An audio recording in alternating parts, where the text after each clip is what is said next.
وما ارسلناک الا کافۃ للناس بشیرا ونذیرا وقال عز وجل كما ورد في الانبیاء وما ارسلناک الا رحمۃ للعالمین وقال عز وجل كما ورد في سورۃ الاعراف قل یا ایھا الناس انی رسول اللہ الیکم جمیعا صدق اللہ۔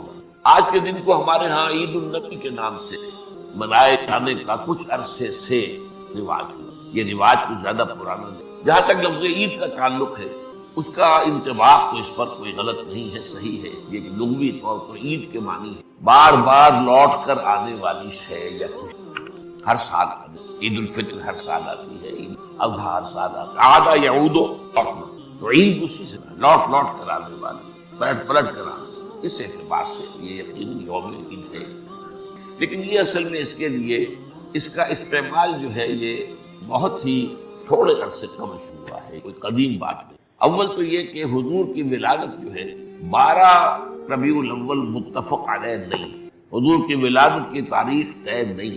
مہینہ تو طے ہے کہ ربیع الاول تھا، اس میں کسی شک و شبے کی گنجائش نہیں، لیکن تاریخ متفق علیہ نہیں۔ بلکہ میرے نزدیک اس سلسلے میں قاضی سلیمان سلمان منصور پوری رحمۃ اللہ علیہ جو ایک بڑی عظیم کتاب کے مصنف ہے، اگرچہ وہ اتنی مشہور نہیں ہو سکی جتنے مولانا شبلی کی رحمۃ للعالمین مشہور ہوئی، لیکن بہت سے اعتبارات سے مولانا شبلی کی کتاب سے وہ بہت بڑھ کر ہے، بہت اونچی علمی اعتبار سے اس کا مقام بلند تر ہے، رحمۃ للعالمین 3۔ اور یہ جو تھے قاضی سلیمان سلمان منصور پوری، یہ تقویمات کے بڑے ماہر ہیں۔ گرگری کیلنڈر جو ہے، جو کرسچن کیلنڈر ہے، اس کو بھی خوب جانتے ہیں، اور یہ جو قمری کیلنڈر ہے اس سے بھی خوب واقف تھے، ہندی کیلنڈر کی پوری طرح واقف تھے، اسی طریقے سے یہودیوں کے کیلنڈر سے بھی پوری طرح واقف تھے۔ تو اس میدان میں ان کا خاص چونکہ ایک معاملہ تھا، تو انہوں نے طے کیا ہے یہ، اور میں اسی سے متفق ہوں کہ حضور کی تاریخ پیدائش 9 ربیع الاول، البتہ آپ کی تاریخ وفات متفق علیہ ہے 12 ربیع الاول۔ 12 ربیع الاول اصل میں حضور کے انتقال تھے، اور یہ مجھے تو یاد ہے اپنے بچپن کے اندر، ابھی میرا بچپن جو ہے تو 100 سال پرانا، یوں سمجھیے کہ پاکستان کے قیام سے پہلے تک یہ ہمارے ہاں 12 وفات کے طور پر منایا جاتا ہے۔ اس کا نام ہی تھا 12 وفات، 12 وفات، 12 ربیع الاول جو حضور کا یوم وفات۔ اس میں کوئی جشن کا تصور نہیں تھا، کوئی دھوم دھڑکا نہیں تھا، کوئی جلوس نہیں تھے۔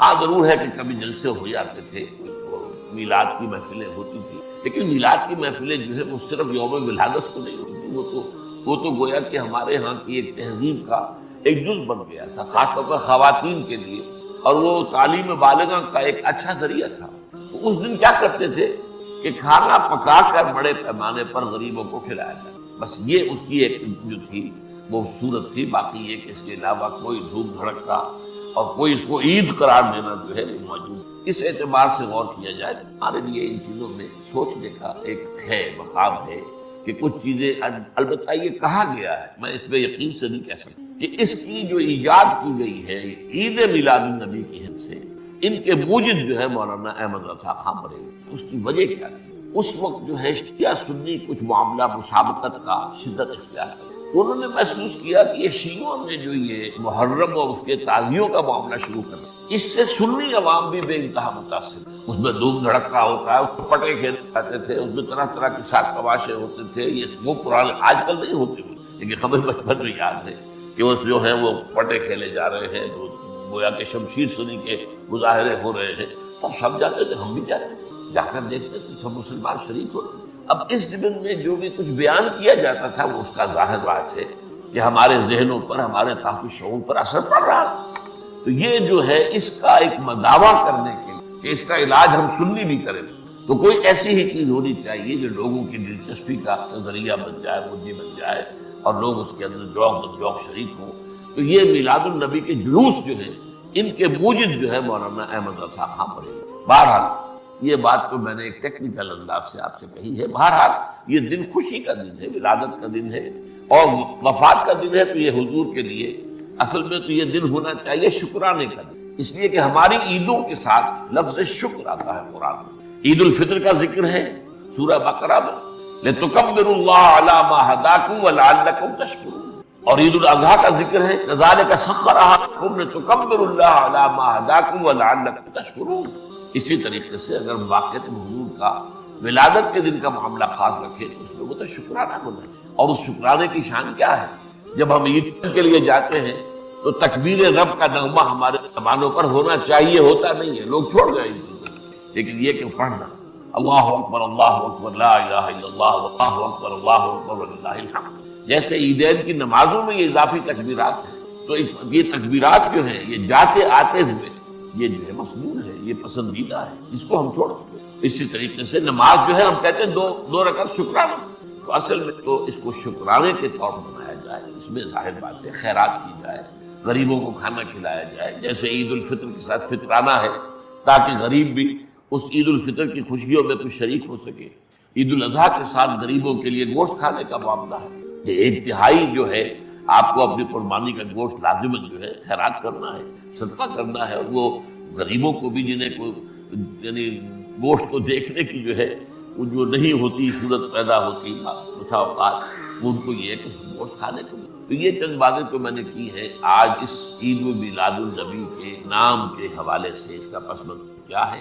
دیکھیے، ختم نبوت جو ہے ہمارے عقائد کے اندر لازماً شامل ہے. یعنی نبی اکرم صلی اللہ علیہ وسلم اللہ کے آخری نبی تھے. آخری یوں سمجھیں کہ بعض روایات کے روح سے اگر 1.25 لاکھ انبیاء دنیا میں آئے ہیں تو اس کی آخری کڑی بھی صرف حضور ہے صلی اللہ علیہ وسلم. اور ان 1.25 لاکھ میں سے وہ بھی جو نبی بھی تھے، رسول بھی تھے. رسول جو ہوتا لازماً نبی ہوتا ہے، ہر نبی لازماً رسول. تو 313 کی جو ہے تعداد بتائی گئی ہے کہ رسول آئے ہیں دنیا میں، آخری رسول بھی محمد صلی اللہ علیہ وسلم. لیکن ختم نبوت کے 2 مفہوم ہیں جن میں سے ایک بہت عام ہوا ہے. اس کی خاص وجہ ہے، اس کا تعلق ہے شریعت سے، قانون سے. وہ ختم نبوت کا مفہوم کیا ہے کہ آپ آخری نبی، آخری رسول، آپ کے بعد کوئی نبی نہیں، کوئی رسول نہیں. جس نے دعویٰ کیا وہ جھوٹا، دجال، کذاب، کافر، مرتد، اور جس نے اس کی تصدیق کی وہ بھی دائرہ اسلام سے خارج. اب یہ چونکہ ہے قانونی مسئلہ، کوئی شخص مسلمان رہا یا نہیں رہا، لہذا اس پہلو پر تو علماء نے پوری توجہ اس کے دلائل دیے. البتہ آپ نے نوٹ کیا گیا ہو کہ اس کے لیے عام طور پر ایک ہی آیت ہے قرآن کی جو پیش کی. یہ سورہ احزاب کی آیت نمبر 40 ہے. ما کان محمد ابا احد من رجالکم ولکن رسول اللہ وخاتم النبیین. محمد تم میں سے کسی مرد کے باپ نہیں ہے. یہ اصل میں جو معاملہ ہوا تھا زید ابن حارثہ رضی اللہ تعالیٰ عنہ کا، اس کے حوالے سے ہے، میں اس کی تفصیل میں نہیں جاؤں. یہ آیت آپ نے بے شمار مرتبہ سنی ہوگی، اور ظاہر بات ہے کہ ختم نبوت کے موضوع پر یا نبی اکرم صلی اللہ علیہ وسلم کی عظمت کے موضوع پر جہاں کہیں بھی خطاب ہوگا، وعظ ہوگا، تقریر ہوگی، اس میں لازماً یہ آیت مبارکہ کھول. تو ایک مفہوم تو یہ ہے، اور اس کے حوالے سے یہ آیت جو پیش کی ہے اور صحیح. دوسرا مفہوم اور ہے، نبوت اور رسالت حضور پر کامل ہوئی. یہ دوسرا پہلو. اور نوٹ کرنے کی بات یہ ہے کہ حضور کی فضیلت کس میں ہے؟ ختم نبوت میں کوئی فضیلت نہیں ہے، بس بڑی معنی کہ ختم ہو گئی، ایک شے تھی اب نہیں رہی، ایک واقعہ ہے، بس. اس میں فضیلت کا پہلو کون سا؟ بلکہ میں آپ کو یاد دلا دوں کہ اصل میں غلام احمد قادیانی نے لعنت اللہ علیہ جو اپنے دعوی کا آغاز کیا تھا وہ یہی سے کیا تھا. اس نے اجرائے وحی کا فلسفہ پیش کیا کہ وحی تو جاری ہے، وحی کا سلسلہ بند نہیں ہو سکتا. کیسے ہو سکتا ہے جبکہ وحی رحمت ہے؟ اب یہ بات لوگوں کو اپیل کی، وحی تو رحمت ہے، تو یہ رحمت کا سلسلہ کیسے بند ہو سکتا؟ تو اجرائے وحی سے بات شروع کی، اور اس کو پھر آگے بڑھتا گیا. مہدی موعود ہونے کا وعدہ کیا، پھر اس نے مسیح موعود ہونے کا وعدہ کیا، پھر نبی کا دعویٰ کر دیا بالکل سے. لیکن یہ بنیادی بات وہ تھی کہ جس نے لوگوں کو میں اس کی بات وضاحت کرتا ہوں. در حقیقت ختم نبوت کے یہ 2 مفہوم میں بیان کر رہا ہوں. یہ لفظ ختم میں اردو میں بھی موجود ہے. ایک یہ ہے کہ پیسے ختم ہو، آٹا ختم ہو گیا، یہ ایک مفہوم ہے. ایک یہ کہ اسکول کا طالب علم کہتا ہے کہ میں نے اپنا کام ختم کر لیا. تو یہ ختم جو ہے پورا، میں نے اپنا کام پورا کرنا، یہ ختم جو ہے یہاں پر اس معنی میں. تو اس معنی میں ایک ہے حضور پر ختم نبوت کہ آپ کے بعد کوئی نبی نہیں، کوئی رسول نہیں. ایک ہے ختم نبوت اس معنی میں کہ آپ پر نبوت اور رسالت کی تکمیل ہوئی ہے. اب اس کے لیے جو قرآن مجید کی آیت ہے جو میں چاہتا ہوں کہ آپ اچھی طرح نوٹ کر لیں، جو 3 مرتبہ آئی قرآن میں، هو الذی ارسل رسولہ بالہدی ودین الحق لیظہرہ علی الدین. یہ ہے اصل آیت. اس کو ایمفیسائز نہیں کیا گیا، اس پر توجہ نہیں کی کہ اصل میں تکمیل نبوت و رسالت کی مذہب یہ آئے. اس کے حوالے سے بات کی جائے تو وہ بات سامنے آتی ہے کہ محمد رسول اللہ کا مقام کیا ہے. میں عرض کر رہا تھا نا کہ ایک چیز مسلسل چلی آ رہی تھی، ایک جگہ ختم ہو گئی، ٹھیک ہے ختم ہو گئی. ایک واقعہ ہے لیکن اس میں فضیلت تو کوئی نہیں. ایک ہے ایک چیز رفتہ رفتہ رفتہ رفتہ رفتہ رفتہ رفتہ تدریجاً ارتقاء کے مراحل طے کرتے ہوئے اپنے کلائمیکس کو پہنچی اور ختم ہوئی. زمین و آسمان کا فرق. ایک چیز اپنے عروج کو پہنچ کر ختم ہوئی, ایک چیز کلائمیکس کو پہنچ کر ختم ہوئی. یہ ہے اصل معاملہ کہ جو حضور کی اس میں فضیلت ہے, جس میں اندر حضور کا مقام جو ہے انبیاء کرام کے مقدس گروہ کے اندر معین ہوتا ہے کہ آپ پر نبوت اور رسالت کی تکمیل. حضور پر نبوت ختم ہو گئی, آپ کے بعد نبوت نہیں ہے, رسالت نہیں ہے. جس نے دعویٰ کیا وہ کذاب جا. اب لیجیے حدیث کے جو اس اتمام نبوت اور رسالت کے اعتبار سے, یہ بھی حضرت ابو ہریرہ سے ہے رضی اللہ تعالی عنہ, اور یہ متفق علیہ ہے, بخاری اور مسلم دونوں. یہ بارہا میں نے آپ سے کہا ہے کہ جو حدیث متفق علیہ ہو اس سے اوپر کوئی درجہ نہیں ہے حدیث کے مستند ہونے. وہ قرآن مجید کے قریب ہی پہنچ جاتی ہے وہ حدیث اپنے سند کے اعتبار. قرآن قرآن ہے, حدیث حدیث ہے. قرآن لفظاً وحی ہے, حدیث مانن وحی ہے. قرآن محفوظ ہے لفظاً, حدیث محفوظ نہیں ہے لفظاً. لیکن سند کے اعتبار سے جو متفق علیہ روایت ہوگی وہ قرآن مجید ہی کے قریب ہے. اس روایت کے الفاظ کیا ہے؟ آپ نے فرمایا مثلی و مثل الانبیاء, میری اور باقی دوسرے رسول نبیوں کی مثال ہے کمثل قصر, ایک محل کی ہے, ایک عمارت بڑی شاندار بنائی گئی. احسن بنیانہ, اس کی تعمیر بہت عمدہ ہوئی, بہت اعلیٰ ہوئی, بہت حسین. وَتُرِكَ مِنْهُ مَوْضِعَ لَبْنَةٍ, لیکن ایک جگہ پر اس میں رکھنا چھوڑ دیا گیا. بہت شان رکھنا ہے, یہ کیا ہے, کس لیے ہے, کیوں چھوڑ دیا گیا, کیوں تکمیل نہیں کی گئی؟ فَطَافَ بِهِ النَّظَّارُ, تو نظارہ کرنے والے, دیکھنے والے سیاح لوگ آتے تھے اور وہ اس کا طواف کرتے تھے, اس کے گرد جو ہے چکر لگاتے تھے. یتعجبون, اور تعجب کرتے تھے. من حسن بنیانہ, اس کی انتہائی خوبصورت جو عمارت ہوئی ہے اس کی تعریف کرتے تھے. الا موضع تلک اللبنہ, سوائے اس ایک اینٹ, یا کہہ لیجیے وہ ایک پتھر, اس زمانے میں اینٹوں کا رواج نہیں تھا تو پتھروں سے بنتی تھی, اس کی کوئی جگہ چھوڑ دی گئی. اب فرمایا آپ نے فَكُنْتُ أَنَا صَدَدْتُ مَوْضِعَ اللَّبْنَةِ خُتِمَ بِي النُّرْيَانُ وَخُتِمَ بِي الرُّسُلُ, تو میں وہ اینٹ ہوں, میں وہ پتھر ہوں جس نے آ کر اس رکھنے کو پر کر دیا ہے, بند کر دیا ہے, اور میرے ذریعے سے وہ عمارت بھی مکمل کر دی گئی اور میرے ذریعے سے رسولوں کو بھی مکمل کر دیا گیا, رسالت کی بھی تکمیل ہو گئی. وفی روایت, ایک اور روایت کے الفاظ ہے فَأَنَا اللَّبْنَةُ وَأَنَا خَاتِمُ النَّبِيِّينَ, میں ہوں وہ اینٹ یا وہ پتھر اور میں ہوں کہ میرے بعد کوئی نبی نہیں. اب احادیث کی حد تک تو معاملہ یہ ہو گیا. اب آئیے آپ اس آیت, یہ جو آیت ہے هُوَ الَّذِي أَرْسَلَ رَسُولَهُ بِالْهُدَىٰ وَدِينِ الْحَقِّ لِيُظْهِرَهُ عَلَى الدِّينِ كُلِّهِ, تین جگہ آئی. دو جگہ اس کا اختتام ہے ان الفاظ کے ساتھ وَلَوْ كَرِهَ الْمُشْرِكُونَ, اور ایک جگہ ہے وَكَفَىٰ بِاللَّهِ شَهِيدًا. میں اس جو مختلف فی حصہ ہے اس کا اس وقت اس پر بحث نہیں کر رہا, جو بالکل متفق علیہ ہے, جس میں ایک شوشے کا فرق بھی نہیں. هو الذی ارسل رسولہ بالہدیٰ ودین الحق لیظہرہ علی الدین, یہ ایگزیکٹلی یہی الفاظ, ایک حرف کا دو دور کی بات ہے, ایک شوشے تک کا. اور دوسری بات یہ نوٹ کیجئے, یہ الفاظ کسی اور رسول کے لیے قرآن میں نہیں. بعض الفاظ مشترک ہیں, بشیر, سارے انبیاء بشیر تھے, حضور بھی بشیر. نذیر, سارے خبردار کرنے والے تھے, حضور بھی خبردار کرنے والے. مبلغ, معلم, یہ سارے آپ. ناصح, میں تمہیں انصح لکم, میں تمہیں نصیحت کر رہا ہوں, یہ سارے الفاظ مشترک. شاہد, گواہ, یہ بھی مشترک.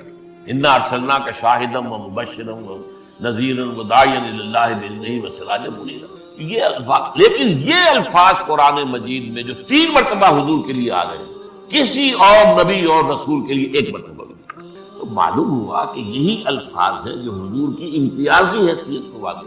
تو ساری توجہ ان پر ہونی چاہیے, جسے ہم کہتے ہیں مائکروسکوپ کو فکس کر دیجیے اس کے اوپر.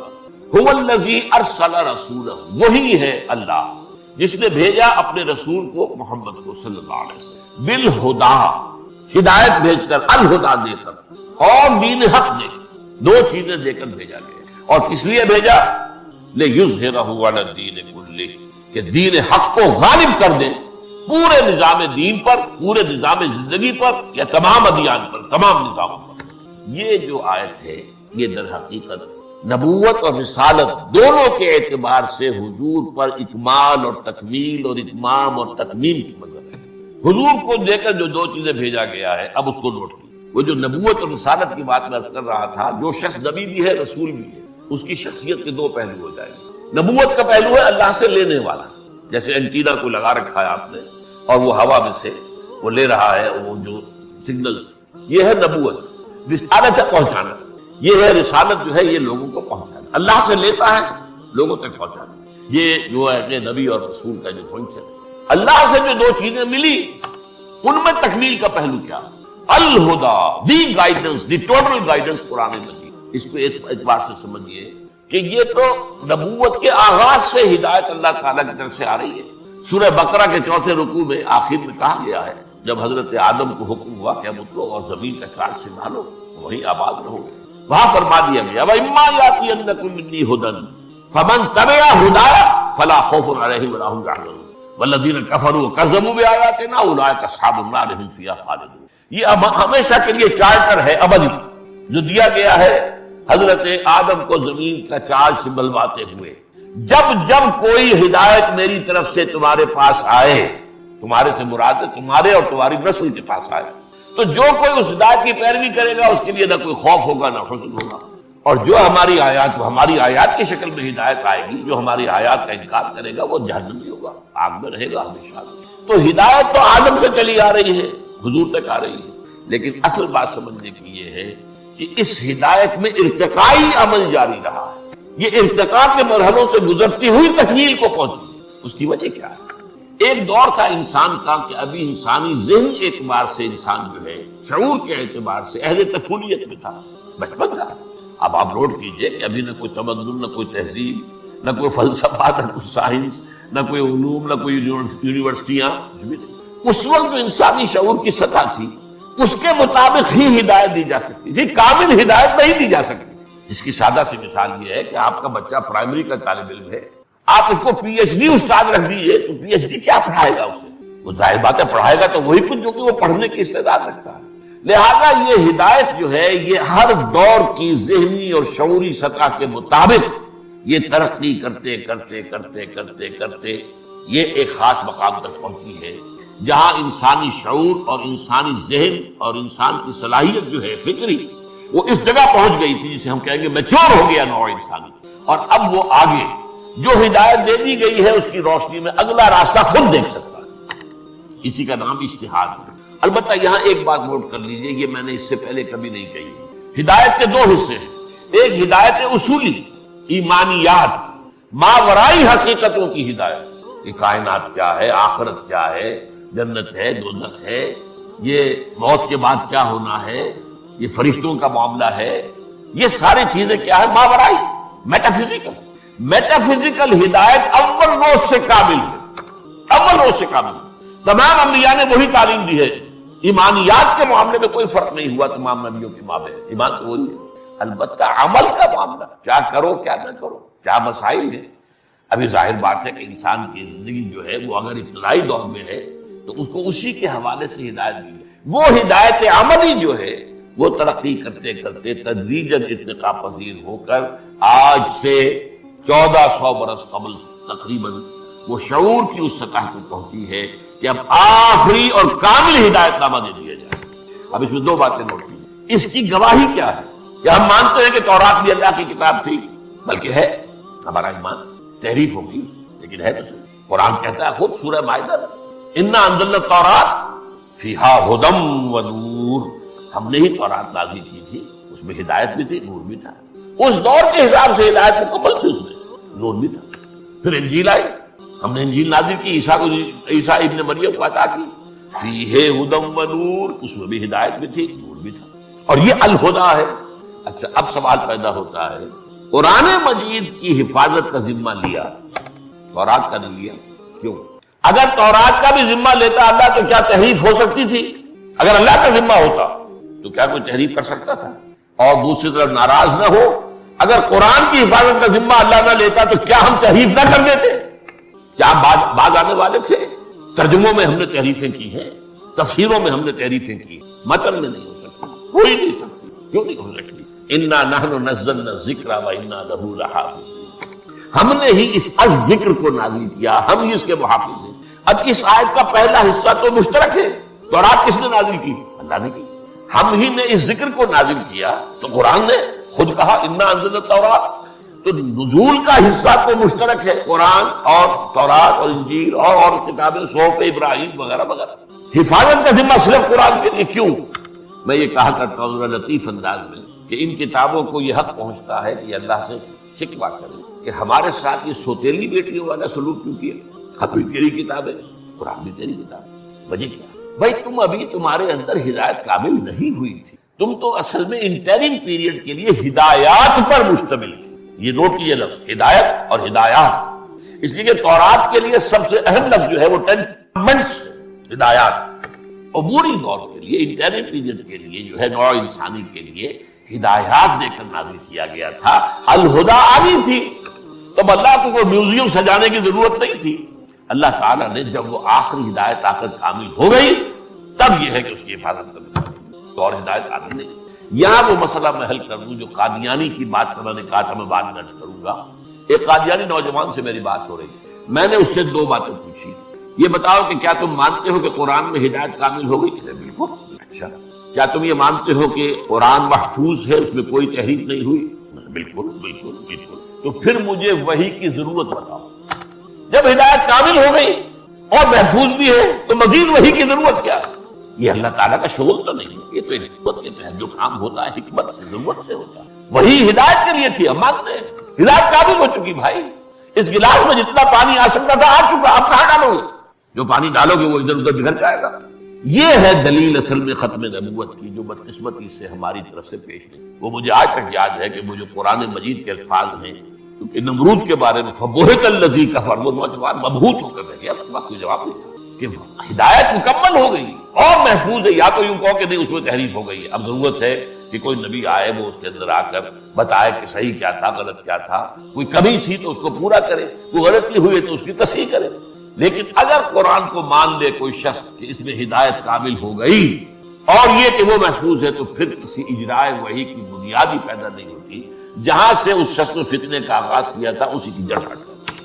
اس میں دوسری بات یہ نوٹ کیجئے کہ حضور سے مثلاً قبل نبی اور رسول کون تھے؟ حضرت عیسیٰ۔ یہ 600 برس جو ہیں حضرت عیسیٰ اور حضرت محمد کے درمیان فترت اولا، اس سے پہلے کبھی ایسا نہیں ہوا کہ دنیا میں کوئی نبی یا رسول نہ ہو۔ ان 600 برسوں میں نہ کوئی نبی نہ کوئی رسول، پھر تکمیلی رسالت اور نبوت آ گئی۔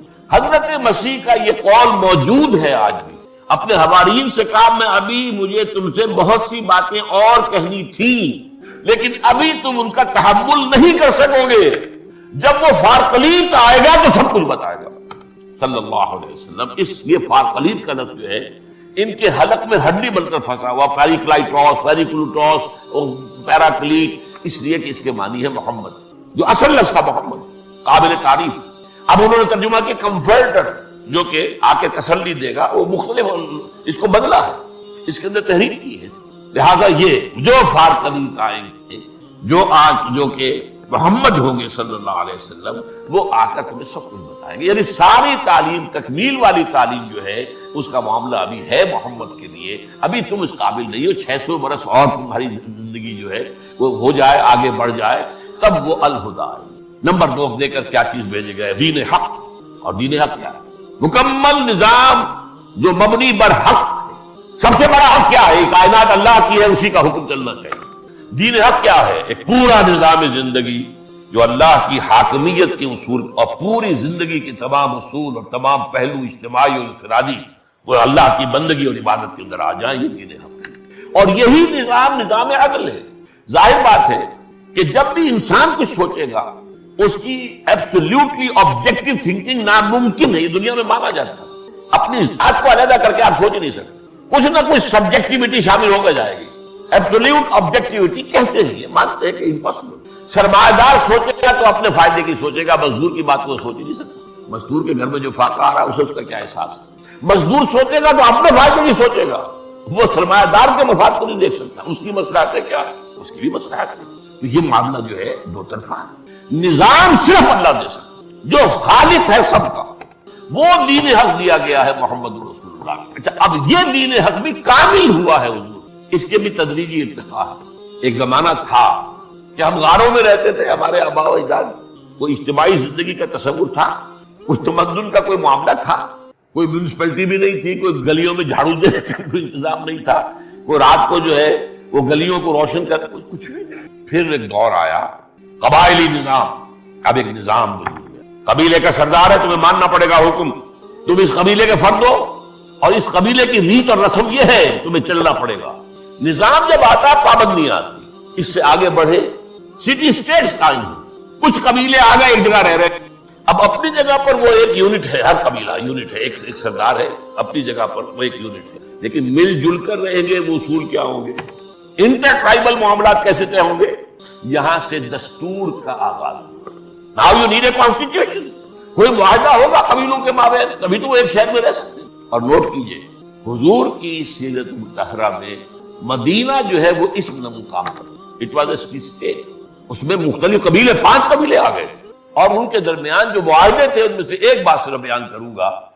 اوس کا قبیلہ بڑا تھا، خزرج کا چھوٹا تھا، اگر کوئی اوسی خزرجی کو قتل کر دے تو 3 گنا تاوان دینا پڑے گا، اور اگر کوئی خزرجی اوسی کو قتل کر دے تو 3.5 تاوان دینا پڑے گا۔ اب آپ سوچئے اوسی نوجوان کا خون کھولتا نہیں ہوگا کہ کیا میری جان کی قیمت اس خزرجی نوجوان کی جان سے 3.5 ہے؟ ہاؤ کم؟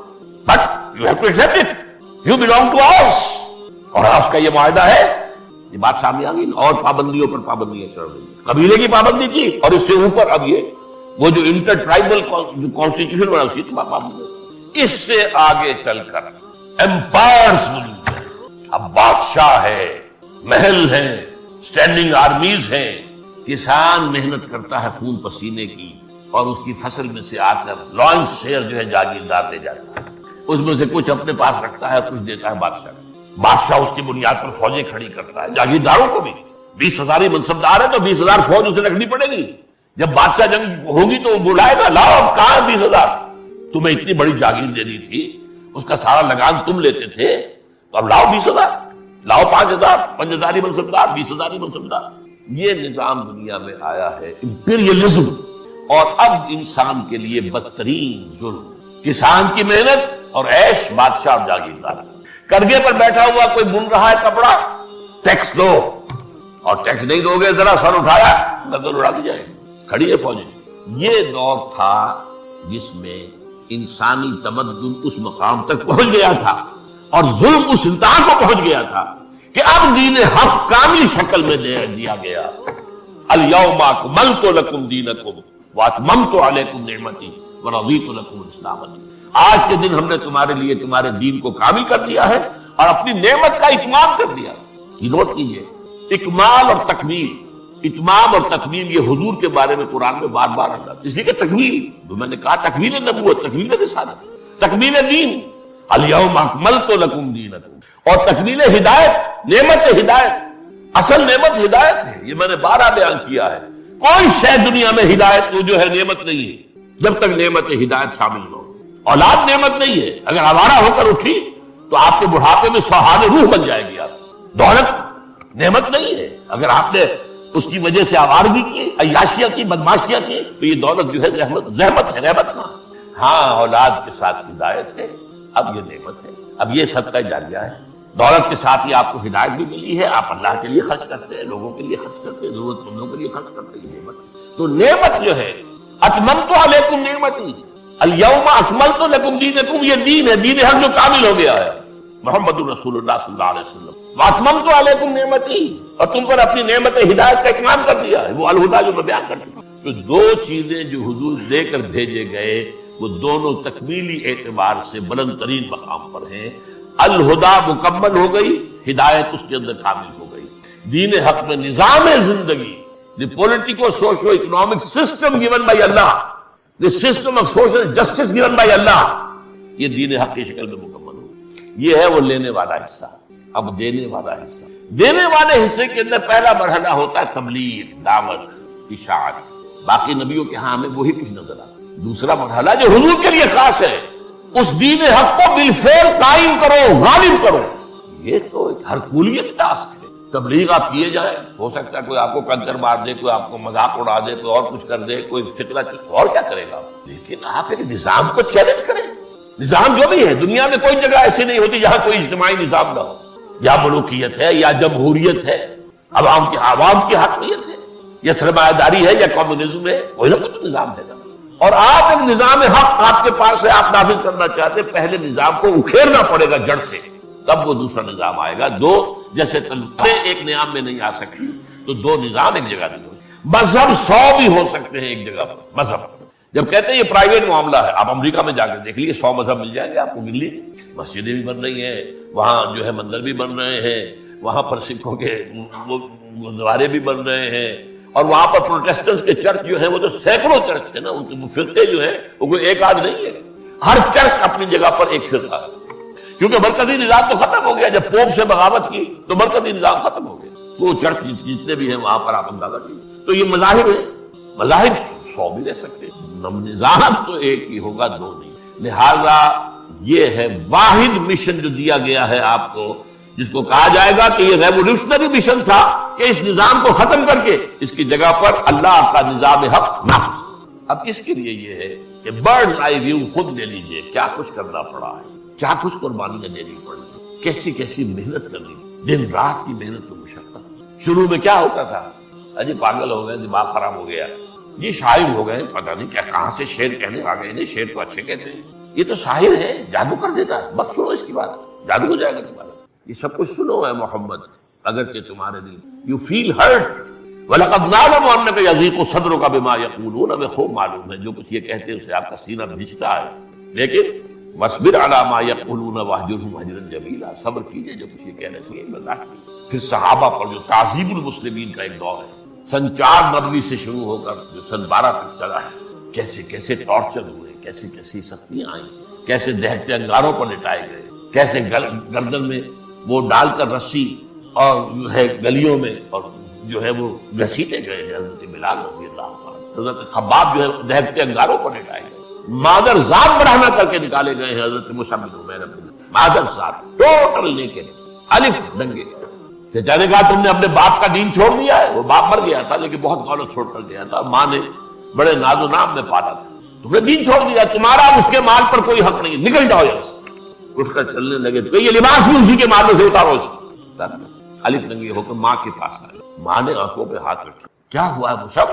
کہ میں موحد ہو گیا. یہ توحید ہے. بہرحال یہ جو ایک اسٹرگل ہے یہ تو آپ کے مطالعے کی چیز ہے، اس کو میں اس وقت بیان تو نہیں کر سکتا. کیا اس کی سٹیجز تھی، کن مراحل سے گزر کر ہوا ہے.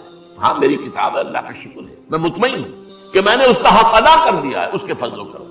منہج انقلاب نبوی، یہ سیرت النبی کی نہیں، فلسفہ سیرت نبوی کی کتاب. بہرحال رسالت کے ضمن میں تکمیلی مقام یہ ہے کہ صرف انفرادی طور پر نصیحت اور واعظ اور صرف انفرادی طور پر لوگوں کا تزکیہ نہیں، پورا نظام زندگی عملاً جو ہے بدل کر دکھا دیا. ایک نیا نظام دنیا کو دیا ہے، ایک نئی تہذیب دنیا کو دی ہے، ایک نیا تمدن دنیا کو دیا، ایک نیا تعزیراتی قانون دیا ہے. من رائے نے 1920 میں یہی